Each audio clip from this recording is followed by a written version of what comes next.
मतदाता तय करेगा मध्य प्रदेश का भाग्य। नमस्कार, आप देख रहे हैं एमपी न्यूज। मैं हूं अदिति, स्वागत करती हूं एमपी न्यूज के खास कार्यक्रम में आपका।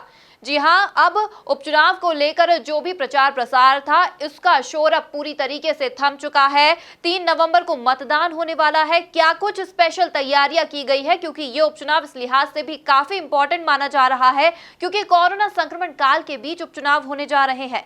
निर्वाचन आयोग ने क्या क्या तैयारियां की है, जानेंगे हमारे संवाददाता शार्दुल से। शार्दुल, पहली बार ऐसा हो रहा है कि इतनी बड़ी महामारी के बीच उपचुनाव होने की नौबत आई है। क्या तमाम तैयारियां की गई है निर्वाचन आयोग की तरफ से, और क्या देखा जा रहा है इस वक्त, क्या माहौल नजर आ रहा है, क्योंकि अब पोलिंग पार्टियों ने भी मैदान संभाल लिया है। अब क्या है पूरे इसको लेकर, थोड़ी जानकारी दे। अदिति, भारत देश में लोकतंत्र का महापर्व कहा जाता है चुनाव, और चूंकि चुनाव अब हमारे मध्य प्रदेश में बड़े पैमाने पर नहीं है, लेकिन बात की जाए उपचुनाव के लिहाज से तो 28 सीटें भी बेहद महत्वपूर्ण मानी जा सकती है सरकार बनाने को लेकर। जो पिछले कोरोना काल के बीच में मध्य प्रदेश में हमें राजनीतिक परिदृश्य देखने को मिले, उसके बाद ये मध्य प्रदेश के इतिहास में पहला चुनाव होगा जिसमें कोरोना जैसी महामारी बीमारी के बीच मतदाताओं को घर से निकालकर चुनाव कराया जा रहा है। और इसमें इस चुनाव को लेकर प्रशासन की तैयारियां की भी तारीफ़ काबिल कहना चाहूँगा, क्योंकि कोरोना के प्रोटोकॉल को लेकर प्रशासन ने अपनी पूर्ण तैयारियां की है। मतदाता निर्भीक और निडर होकर घर से निकलेगा और मध्य प्रदेश का जो भाग्य है वो तय करेगा। दिन भर सांवेर, अगर बात की जाए सांवेर सहित मध्य प्रदेश की जितनी भी 28 विधानसभा सीटें हैं, उनमें उपचुनाव को लेकर तो निर्वाचन आयोग ने पहले ही स्पष्ट निर्देश दिए थे कि कोरोना प्रोटोकॉल को ध्यान रखकर जो नई एक नियमावली बनाई गई है उसके अनुसार मतदान कराया जाए, जिसको लेकर प्रशासन पहले ही नोटिफिकेशन जारी कर चुका है। और प्रचार प्रसार भी निर्वाचन विभाग के और जो प्रशासन है जिसके ऊपर चुनाव को संपन्न कराने की जिम्मेदारी है, उनके द्वारा की जा रही है।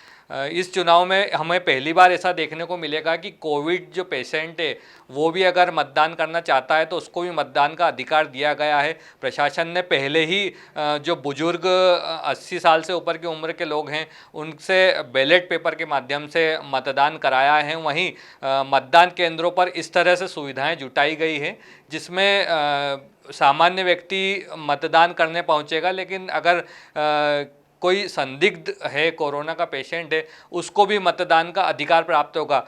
प्रत्येक बूथ और मतदान केंद्रों पर सैनिटाइज़र के साथ साथ मास्क और ग्लव्स की व्यवस्था प्रशासन द्वारा की गई है, जिससे पूरी सावधानी के साथ मतदान संपन्न कराया जा सके और कोरोना की बीमारी के बीच मतदान को सुरक्षित तरीके से संपन्न कराया जा सके।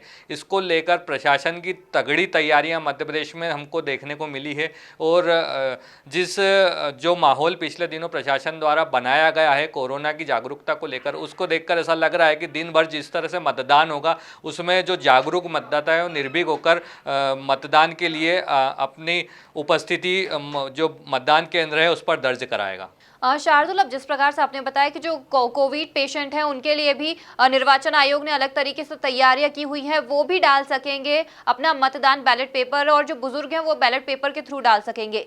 लेकिन कभी बहुत बार होता है, अगर इंसान बाहर जा रहा है, बाहर धूप है, टेम्परेचर भी ज्यादा आ सकता है, तो इसको लेकर क्या तैयारी है कि अगर किसी व्यक्ति का, किसी मतदाता का टेम्परेचर ज्यादा पाया गया तो इसको लेकर क्या कुछ तैयारियां हैं?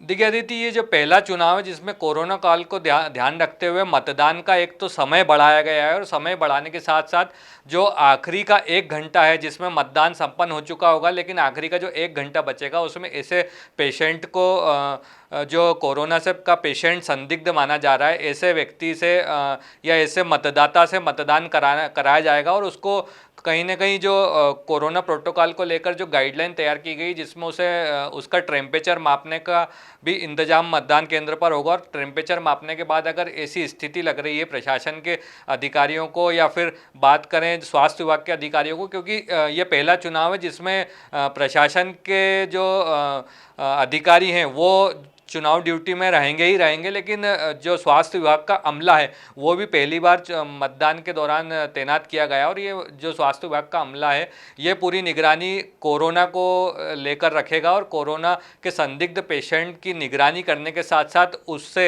सुरक्षित मतदान कराने की जो जिम्मेदारी है वो स्वास्थ्य विभाग को सौंपी गई है। और स्वास्थ्य विभाग के जो कार्यकर्ता हैं प्रत्येक बूथ पर मौजूद रहेंगे और कोरोना प्रोटोकॉल के साथ साथ किसी भी संदिग्ध मरीज को और किसी भी परिस्थिति में स्वास्थ्य बुखार या जो वायरल फीवर है इस तरह के जो मरीज आएंगे उनको एक सुरक्षित स्थान पर बिठाया जाएगा, जिसके लिए प्रत्येक मतदान केंद्र के पास एक टेंट और तंबू लगाया गया है। वहाँ पर पानी की व्यवस्था के साथ साथ स्वास्थ्य कर्मियों की व्यवस्था भी रहेगी और उन मतदाताओं को शाम का जब समय रहेगा, जब मतदान खत्म होगा उसके 1 घंटे बाद का जो समय है उसमें स्पेशल ट्रीटमेंट के साथ जो कोरोना किट है शायद वो भी पहनाई जा सकती है, उसके साथ जो ग्लव्स वगैरह पहनाकर और सैनिटाइज करवाने के बाद उससे मतदान कराया जाएगा। तो इस तरह से मध्य प्रदेश के जो उपचुनाव होना है वो संपन्न कराए जाएंगे और इसको लेकर जो जागरूक मतदाता है वो अच्छे से तैयार है, उसको उत्साह है मतदान को लेकर।